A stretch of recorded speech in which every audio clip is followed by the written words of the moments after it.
નમસ્કાર મિત્રો, સ્વાગત છે તમારું ફરીવાર આરસીએમ ગુજરાતની યુટ્યુબ ચેનલમાં। ગુજરાત માટે ચિંતાજનક સમાચાર, સિસ્ટમ હજુ પણ વધુ મજબૂત બનાવવાની સંભાવના।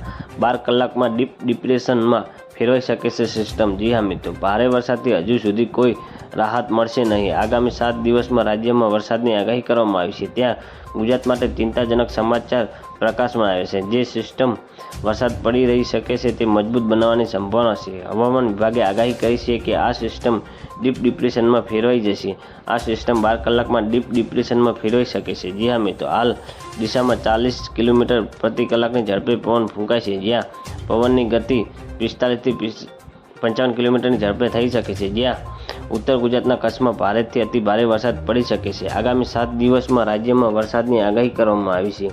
આગામી 2 દિવસમાં ભારેથી અતિ ભારે વરસાદની આગાહી કરવામાં આવી છે।